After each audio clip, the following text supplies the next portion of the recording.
Before I introduce Chuck McDougald, who is a friend of all of us and a fine representative of our Tupelo Police Department, of whom we're very proud. I will mention, appreciated Chuck, in one of the video presentations that he has today, there's a difficult subject is what I'd say. There's a homicide, and I don't think that the video is graphic, but I just felt like there's several of us that Chuck invited us to preview, so just sort of it's an inherent part of his presentation, but it's a little bit difficult subject. So as some of Chuck's and Captain Davis's work is, it's a hard job sometimes, isn't it? Chuck's a native of Louisiana. I did not know that. And one of the fun things about getting to introduce our programs has been to get to know some of our members a bit better. He has a Bachelor of Science from Mississippi College and a major in accounting. He joined the Tupelo Police Force in the year 2000 and has had steady promotions and increasingly large assignments since then. When he actually began as a patrol officer and worked as a member of the Special Operations Group in the Bicycle Patrol. About 3 years later, he was promoted to sergeant on patrol. From that role, he was promoted to patrol lieutenant, where he was in command of one of the patrol shifts. A few years after that, he became patrol captain with responsibilities for supervision of all the patrol shifts, uniform patrol shifts. In 2016, Chuck was assigned to be the administration captain position. While there, and he'll tell you a little bit about his work today, he serves as public information officer for Tupelo Police Department, for overseeing the hiring and promotion process, coordinating policy and procedure, and coordinating the report management systems of TPD. It sounds like a large amount of responsibility. In fact, it certainly is. In addition to his training to qualify for the Tupelo Police Department, which was conducted at the North Mississippi Law Enforcement Training Center, he also has graduated from the FBI National Academy in Quantico, Virginia. I'm certain that that's a prestigious curriculum to follow for a law enforcement officer. Chuck is married to Rebecca, and I'm going to let him tell you for how many years. And there's a little inside joke about that. That's right. And Rebecca, by the way, I didn't know this, perhaps you did, that is a dentist in Boonville, Mississippi at Park Place Dental. They have 2 children. Zane is a graduating senior this year and is already a member of the Mississippi Army National Guard. His daughter, Helen, age 20, is studying to become a registered nurse.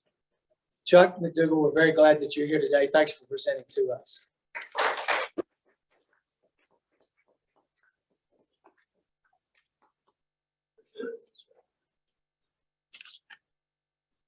Can you hear me? I'm always nervous about that. No, no. Close to the mic.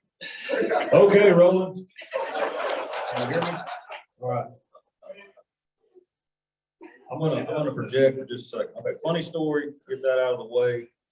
I got to use some of my crisis negotiation skills last week. Rob Collis has put together a bio for me. Had an old one on the server. Pulled it up, updated it, sent it to Rob. Zip bam boom, 3 minutes. Brought it home 3 days later and gave it to Becky. Said, hey, look this over. It's already been sent. First thing she notices is it says we've been married 20 years. We've got a 20-year-old daughter. We've been married 30 years. So I did a lot of crisis negotiations last Thursday, explaining to her that it just felt like 20 years to me. She didn't buy it any more than anybody else. Had to take her to Sam's this weekend, smooth it all over. So, am I not in the picture? There we go. How about that? I feel like I'm dancing. Move it back. Who said that? I don't want to move it back. I want to introduce my partner in crime. He didn't get the big bio because I didn't think to type his up. Captain Jerry Davis works with us at the police department. He is the commander of the investigative division. So of the 600 and something reports that we take a month, all right, Well, probably a third are assigned detectives in some way, and his merry band of only 9 investigators have to wade through that, picking out the felonies that are solvable, delivering some of the bad news sometimes to people that, even though we've taken thousands of reports on identity theft due to the IRS, not the IRS, the Unemployment Securities Commission identity theft, most of those things just have to be referred somewhere else. But we do take the reports, and his guys do an excellent job of really wading through, like I said, literally thousands of cases to have a pretty good success rate. Obviously, they focus on the ones that make the paper. The ones that don't make the paper are where they're usually working. The embezzlements, the fraud cases, the grand larcenies, the home burglaries. So, but today we're going to be talking about something just a little bit different. I feel like I'm crowding this microphone. So we talked about Jerry. Now we're talking about the Nationally Integrated Ballistic Information Network. The reason that's a mouthful is because we call it NIPE. I put some information on the tables. In a second, I'm going to pass around, or maybe get Jerry to pass around some brass and a couple, 3 magnifying glasses. It's a really fancy way of saying it's a fingerprint for spent shell cartridges. It's not, we were talking at our table earlier, it's not ballistics. We're not dealing with the projectile that comes out the end of the cartridge. We're dealing with the spent shell casing that on a semi-automatic pistol or an automatic weapon is ejected, or a brass like on a revolver is hand ejected. The handouts describe the system, like I said, it's simply put, it's a fingerprint system for brass. I'm going to get Jenny to help me with a little YouTube presentation. Like Rob was talking about, this is an actual case from the ATF out of the New Orleans district. It does have a couple of pictures in it. They're not incredibly graphic, but they are real pictures of a real person two people who died in a homicide. I just kind of wanted to give you all that heads up, just to be aware that that's coming. Once we get through with that video, we'll talk a little more about NIBIN. I'll talk with Jerry a little bit about the system that we actually have here in our department, and then we'll move on. I can also talk about the hiring process. That's what we'll put some information about. So it's really y'all's time. I'm not going to rush because I tend to rush through things. So we're just going to go at the pace. Y'all want to throw out questions as we go. I'm going to wait till the very end and try to catch up. If someone's interesting to you, throw your hands up. We'll do it. Right now, we're going to do the video, and I have to hold this microphone to the iPad.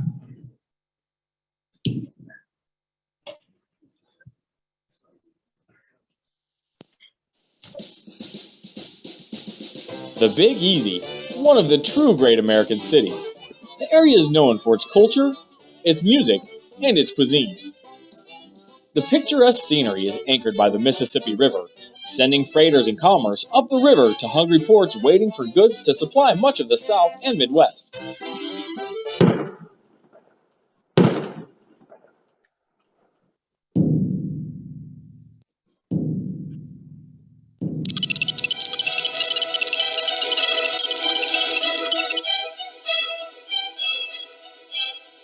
Jefferson Parish surrounds New Orleans on 3 sides and is home to some of the most important real estate in the metro area.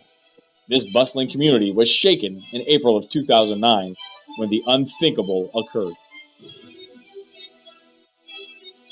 19-year-old mother, Dominique Sterling, was murdered in a Terrytown apartment. Her 23-month-old son and a 6-year-old boy were also executed while they slept. Veteran detective Gary Bartique got the call, and even this seasoned homicide officer was taken back with the scene. First entry.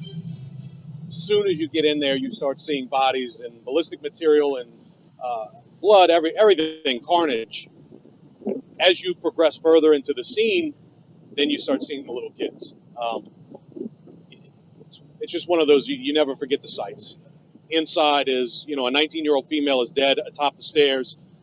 Multiple gunshot wounds to include defensive wounds, ballistics from at least 2 different weapons right there present. And then you progress down the hallway and you find a room where the one survivor who had been shot, she's shot 5 times, there's blood all over, there's, ballistic material there. And then the next room is where 2 little boys, a 23-month-old child in a diaper, shot in the head, laying as he slept, and then a 6-year-old child also shot in the head. He ultimately dies at the hospital. And so the first step of comprehensive collection began in earnest as crime scene investigators scoured the scene for critical clues. Within just a few hours, they had gone through step 2 of the National Integrated Ballistic Information Network, or NIBIN, critical steps, entering ballistics evidence into the nationwide system. The timeliness of the Jefferson Parish Sheriff's Department in getting their information into NIBIN would make all the difference in solving this heinous crime. The beauty of NIBIN is you get pieces of evidence on many different crime scenes. So the connection made by NIBIN lets us take the pieces, maybe a palm print, maybe DNA, and connect it to that firearms evidence and tie everything together. It's just a force multiplier on our end. Well, the crime lab gives us a ballistic match to this particular murder or murders and a illegal discharge of a firearm, which is just for us, it's a random shooting event. Somebody calls and reports gunshots in an area. Police arrive. There's nobody there. There's casings everywhere. So a report is written and generated. They pick up the casings through crime scene, that sort of thing. Typical garden variety case. It happens all the time. This particular incident, there were 4 different calibers fired at that illegal discharge. 2 of the calibers were the 2 weapons used in the triple homicide and attempt murder case that we're talking about. The break in the case came from a seemingly unrelated firearms discharge incident in another part of the parish. The spent casings from that scene were entered into NIBIN. And guess what? It came back a match to guns used at the triple homicide. Investigators now had the ammunition they needed to pursue their suspects. The timeliness of the Jefferson Parish case was not only critical in the effort of tracking down the real suspects, but in this case, it excluded someone who was already in custody. So based on the NIBIN data, a partial palm print, and ballistics evidence from another separate crime scene, Jefferson Parish was on the trail of the real cold-blooded killer.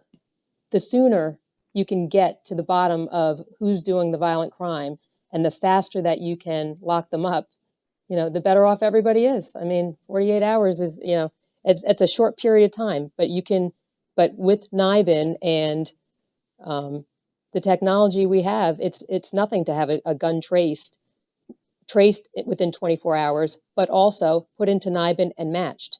Jefferson Parish arrested 4 suspects, but it was Dominique Davis that received particular scrutiny. He was the alleged trigger man of the brutal triple homicide. If the lab hadn't made the match, if robbery hadn't been on their game, extracting all the information, finding out who had that weapon, then I would have never gotten the name, and that would have made my print hit mean nothing, because it had to be a manual comparison. So it all starts like a domino effect as we come from these ballistic matches to these interviews to another set of ballistic matches to here's your print. I mean, it was a domino effect, and it fell in a line beautifully. It took a case that you want to solve because, you want to solve every case, but this one is the little kids. It's, hurts your heart to, it's like a gift. You're excited, and everybody comes together from all facets of the department and put it all together in one.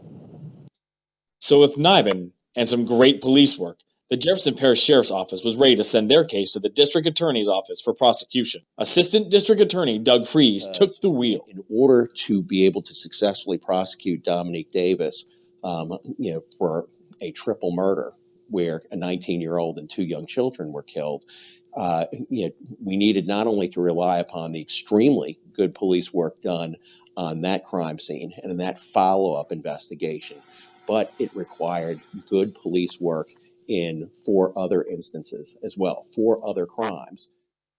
Those crimes included murder, robbery, and a firearms discharge. The links NIBIN made between crimes would be crucial in corroborating witness testimony. ADA Fries pressed forward, bringing convictions against 4 perpetrators. Most importantly, Dominique Davis, who received 4 consecutive life sentences for the murders of Dominique Sterling and 2 children. And why could a jury believe that? Because of NIBIN. NIBIN gave me the ammunition to support a murderer's statement that we conspired in this way. And it was visually represented in a wonderful way. NIBIN is a cutting-edge law enforcement tool used to fight violent crime. NIBIN has become a valuable and tangible resource used by local, state, and federal law enforcement. I think NIBIN's a great thing, but it's kind of secret. Everybody knows about fingerprints, but not all the detectives know how to properly utilize NIBIN or the connections we make. I think it's very important that we talk to the detectives, that we teach the detectives what the crime lab has to offer, and get them involved in the cases. Through 150 plus sites around the country, along with comprehensive collection methods and timely action, NIBIN provides intelligence to assist in follow-up investigation and prosecution, as well as keeping the critical feedback open to all involved in the cases.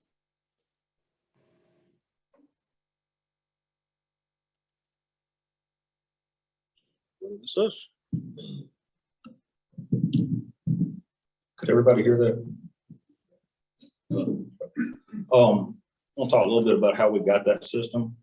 Back in 2017 or 18, the ATF brought a mobile NIBIN unit to Tupelo. Y'all may have seen it. It was a big trailer. We had it down at the police department for a while. We had it out at the police academy for a while. What we were doing, we were testing all the brass that we had built up over the years at the Tupelo Police Department. We were also trying to get surrounding agencies to bring us their brass, because the way this system works is not just testing Tupelo brass. This is tying collected evidence from a case in Tupelo to a case in Batesville, or to a case in Jackson, or to a case in New Orleans. It's a national system. It's all hooked together. So we worked through our evidence then. I guess, did we get everything? Yeah, we got totally caught up. We got totally caught up with that. And then, of course, the system moved on. It was, like I said, it was a traveling show. We liked it so much. The ATF liked working with our officers so much. Chief Aguirre started talking to Trent Kelly, and some talks were had. And so we wound up getting a unit actually placed at our police department in 2019. Now, we don't own it. It's just there. ATF provides support, tech support, and we're trying to get them to kick in some money for some more techs as well, because it takes, 4 hours to run them. How long does it take to put a piece of brass in? 40 minutes? About 20 minutes if it's a simple one. That's not counting triage, looking through all the stuff you have. But we still have to test fire and everything. Yes. It's time consuming. We have to, the reason I put some of the things on the table, some of you have some evidence bags and things like that. We can't just go grab a piece of brass out of the evidence room and throw it in the school machine and walk off from it. We have to check it out of evidence. We have to sign the chain of custody to make sure that it's court sanctioned, that everyone knows where that evidence was through the whole process. So it takes a little time. But what I was going to get at is we have the unit now. We're using the unit now. COVID kind of slowed us down a little bit with cooperation from our outside agencies or people coming in, because people didn't want to travel. They didn't want to send their detectives over here to drop stuff off. If we don't get some greater participation, probably over the next 12 months or so, we're liable to lose the unit. They're liable to take it and put it somewhere, maybe South Haven or someplace that's actually a little busier or has a little more usage. So that's one reason when Rob called and said, want to talk about something, I said, well, let's talk about NIBIN. So it's a neat system. It's something that no one knows about. It's $100-something grand worth of computer software and x-ray system sitting there in our lab at the police department. And we're going to also try to go out on the road, drum up a little more support with some of our local agencies around the area, because I think Batesville and Jackson are the only two places that have it in the state. Jackson's the only one's got a machine. Okay. They got two machines in one building. Put it this way. So, it's a great system to have. The way we get our brass, we don't have a whole lot of violent crime in Tupelo. And y'all see the paper. Pretty much we have somebody get shot or hurt, it makes the paper. What doesn't make the paper is how often we have gunplay. We have all kinds of shots fired calls. We collect brass all the time from different areas where a neighbor calls and says he heard a couple of shots fired. Our officers pull up to the house. There's no one there. Nobody saw anything, no witnesses. There's a couple pieces of brass laying on the ground. We grab it, we catalog it, we bring it back, we put it in evidence. Just as a way of maybe getting a hit. And I'll let Jerry tell you in a minute, we do get some hits every once in a while. So I'm gonna catch up on my notes here. Did everybody get the little pieces of brass? Anybody looked at it? It's kind of interesting. I put a few clean pieces of brass that just came that had never been fired before. It is interesting to see how each weapon has its own distinct mark. I read some of the quotes online from this YouTube video. And if you ever want to see experts you ever want to see people that really know what's going on, read the comments on a YouTube video. These guys saying how that won't work. I can't believe that would work. I mean, there's no way statistically that would work. Well, we've got some murder convictions out of it, so it seems to be working fine. They're the same people that say that fingerprints don't work either. But I went down the rabbit hole on that when I sent Jenny the video. I started reading the comments, and I was like, "Why are you doing this? Just close the comments up." Anyway, any questions so far? So I'm just being sure that I've connected the dots. This casing gets scanned into the system somehow, X-rayed or whatever happens. It goes into a database, and then the software matches to see if any of the other samples in the nation match that. If they match that, that means they're from the same weapon. Correct. And it's the weapon that gives it the signature rather than the caliber, or the brass, or the. It's basically, it's going to be the breech face markings. The automatic, like the cartridge is up in a gun. When you shoot it, it has to cycle down and it leaves scrapes on the shell casing.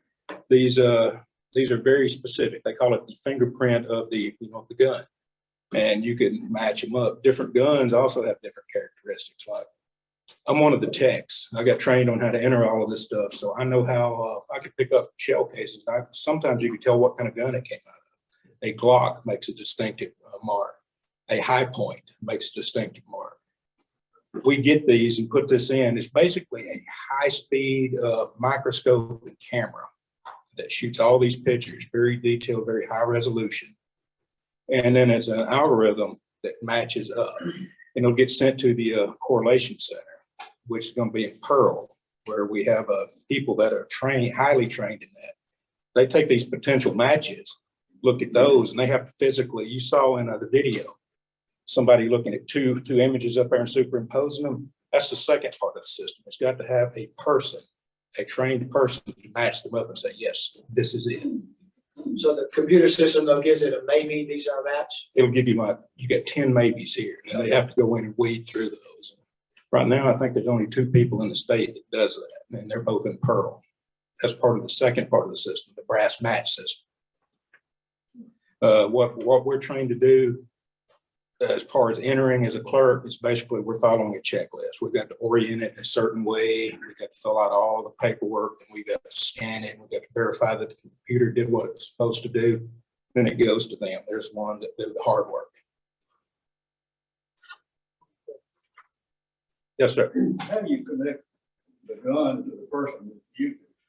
Well, a lot of times, let's say when we did it, the first time we did it when we had the van here, they had a shooting in Oktibbeha County. Somebody was robbed and somebody was shot. Shell casings were collected from that scene there where the person got shot. They developed a suspect and they did a search warrant on his house. They got some guns out of there. They brought the guns up and test fired them. We entered it into the system and it matched. So that person was associated with it. Here we've had people shooting at stop signs, and we've gotten collected the shell casings there. People are generally going to play with a gun, see what it does before they go out shoot somebody with it. We collected some from a shooting. I believe they were shooting a stop sign up, and it matched up with a gun that was used in a shooting at Verona. So, at the car wash, I've heard of the Verona car wash. It gets a lot of business. So we matched that up and we sent that to them. It gets a lot of business. Yes, sir. Somebody there? So do we not have it because it's not available to police forces, or is it the expense of it? What happens if this gets taken away? Can we try to buy one ourselves? Technically so, but even if this one, we can still go to Pearl. We can take our shell casing down to Pearl and they do this. This is just a result. When they brought it in to us in 2018, when we did it, we ran that thing like a factory. We kept that thing going and we got some huge numbers off of it and showed, some good results we got out of it.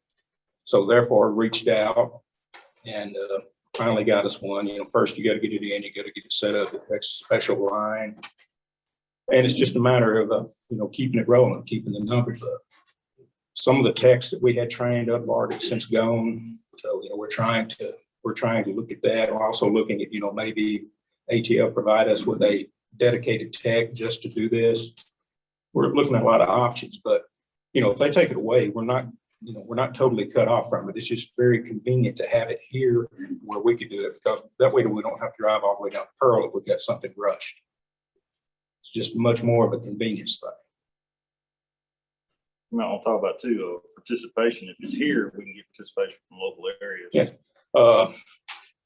Suppose Lee County's got somebody shooting out in the field. They get a call about it. They go there and get those shell casings. They bring those and put them in the system, and then we have a shooting, matches up. It just gives you all these little pieces that you could tie in. And plus, let's be realistic. Witnesses, will call and tell somebody shooting a gun in the air and things like that. They're a little more forthcoming with that. They might give us a name on that. When it's a murder, folks really don't want to attach their name to that. So that's something that, really beneficial to us. But this is just one of the link, in the chain. This does not, 100%, say they did it. You've still got to put in the work. This gives you a place to go.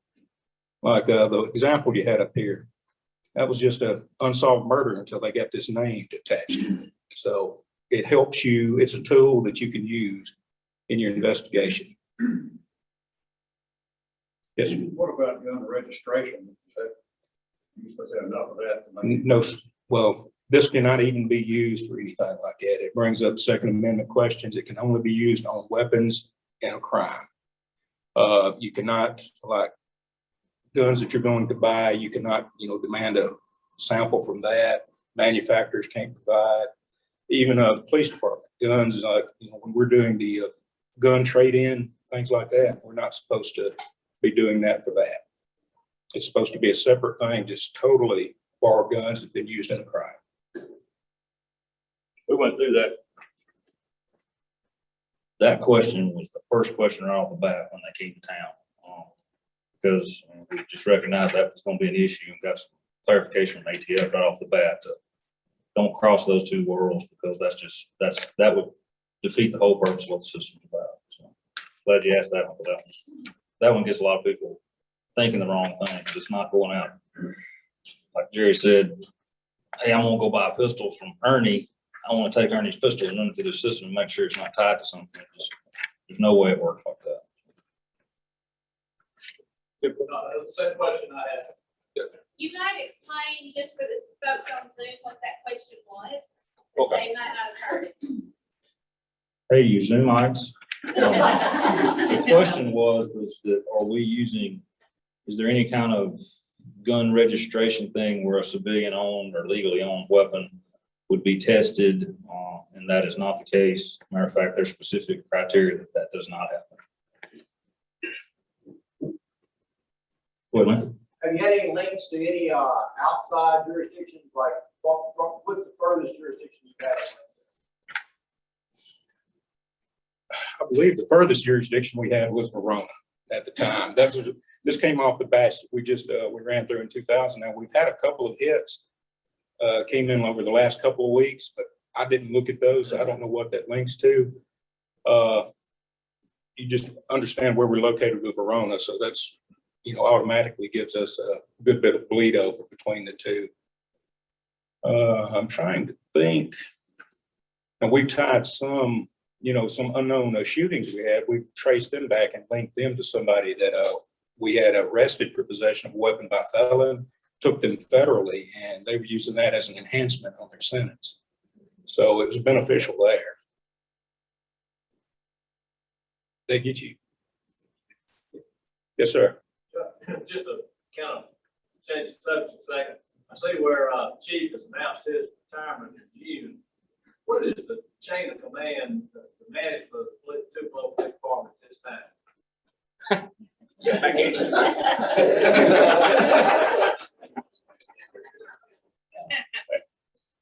Just let him have it.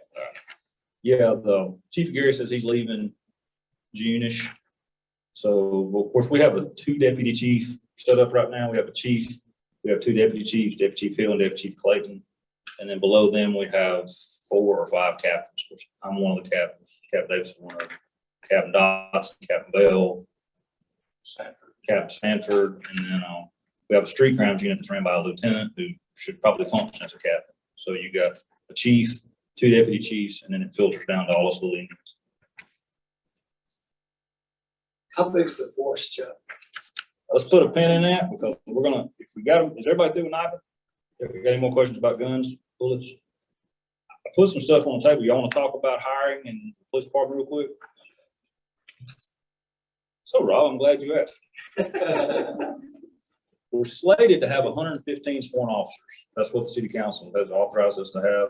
That's not counting administrative support, civilians, admin, secretaries, things like that. We have 106. That's typically kind of how we run. We're never full anymore. Used to in times past, you had to know somebody to get a job with the government. Certainly to know somebody to get a job with the police department. In the last 15 years, that has not been the case. We're always short of personnel. I'm gonna throw some numbers out at you real quick. Since I was assigned in 2016 to handle the hiring process, when I say handle, I'm not sure you understand, I moved the paperwork.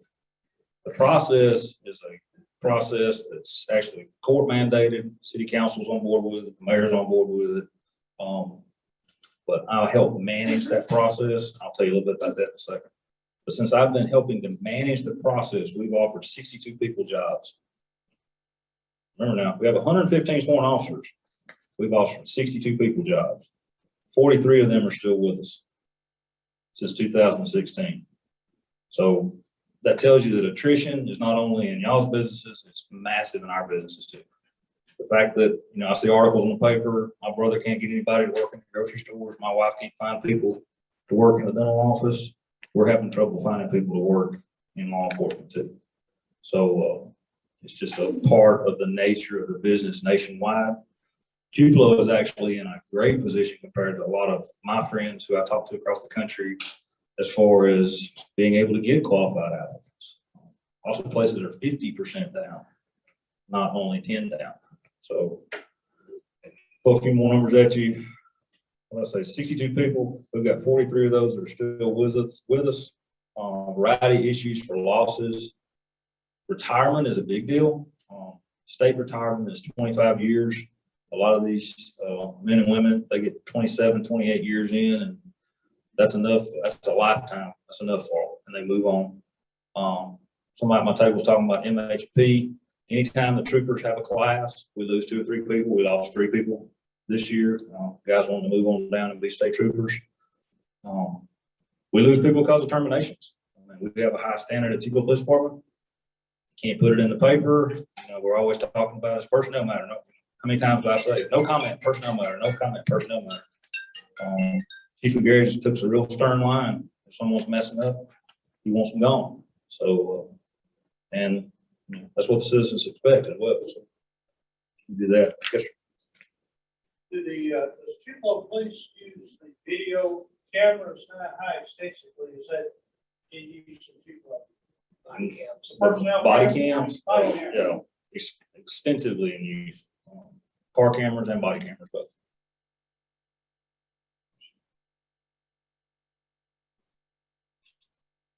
All right, current hiring process. You want to talk about that for real quick? All right, so Tupelo is a little bit different animal than other places.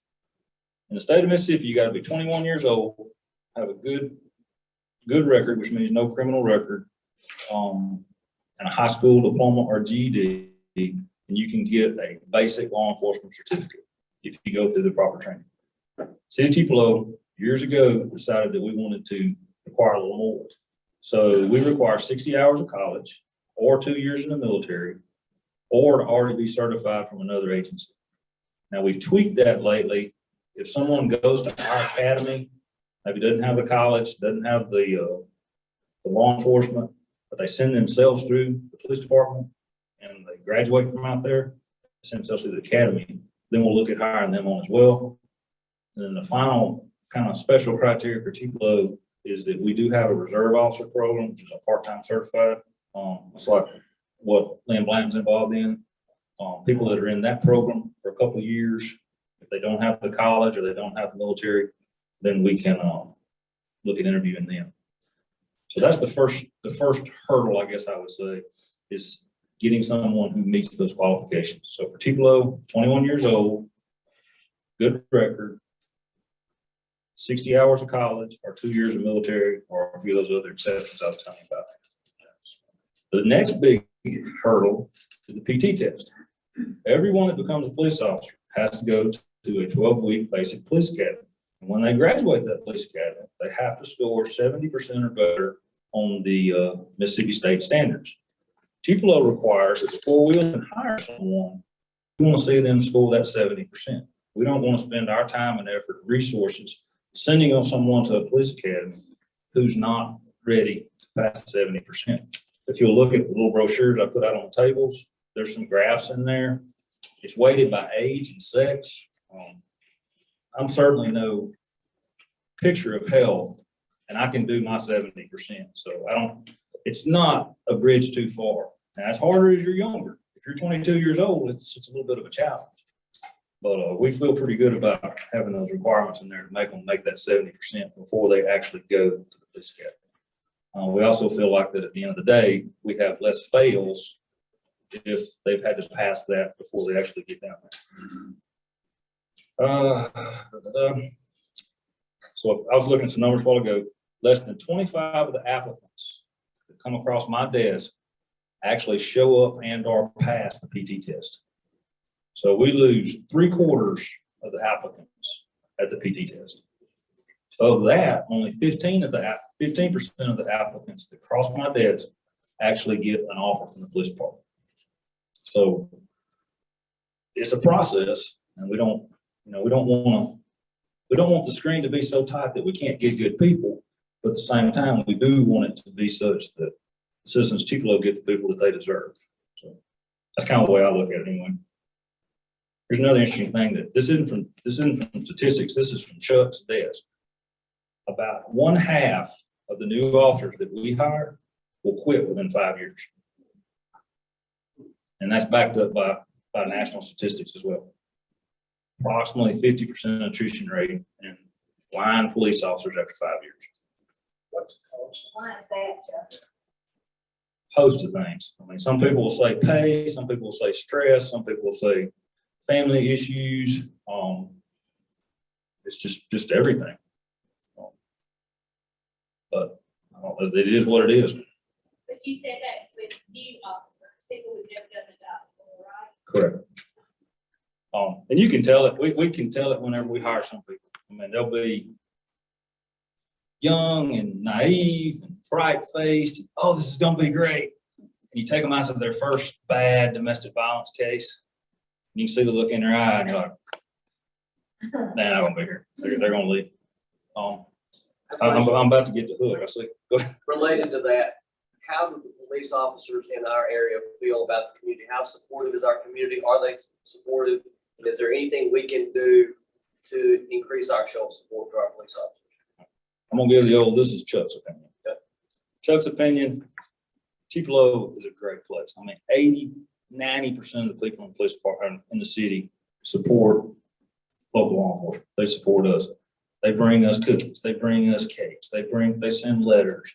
They call and leave messages with the chief's office, thanking us for all the things we do. We try to make sure that the officers hear that, the officers see that. I know Chuck recognizes it. Whether everyone does or not, I don't know.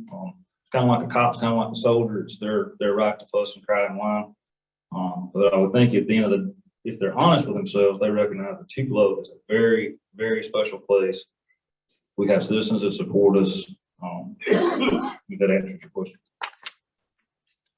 Last thing I got on this page is recruitment is a challenge, but we'll leave it at that. I can come back another day and talk more. What's the starting salary for somebody just?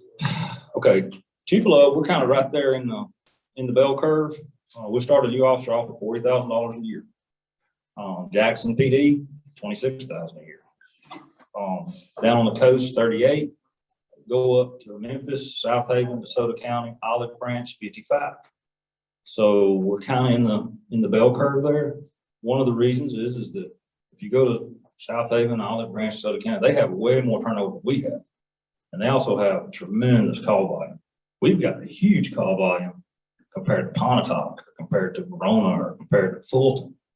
But when we look at their call volume, ours is not so crazy. They'll start a shift off of their 2 or 3 calls behind. We'll average somewhere around 1 report an hour. That's not one dispatch, that's 1 actual police report an hour, day in, day out. 170-ish accident reports, and that's not parking lot wrecks, that's accident reports in the street, 170 or so a month. You mentioned body camera footage a while ago. Our body cameras will take somewhere around 340 something events every 24 hours. Now, I want to make sure you understand that number. An event might be me and Rob pulling up on the stop. Well, he's got a camera on, I got a camera on, both of our car cameras are on. So there's 4 cameras running right there. So that's 4 events. But still amortize that out over a 24-hour period, 300 something events. So the guys are hopping. They're hopping all the time.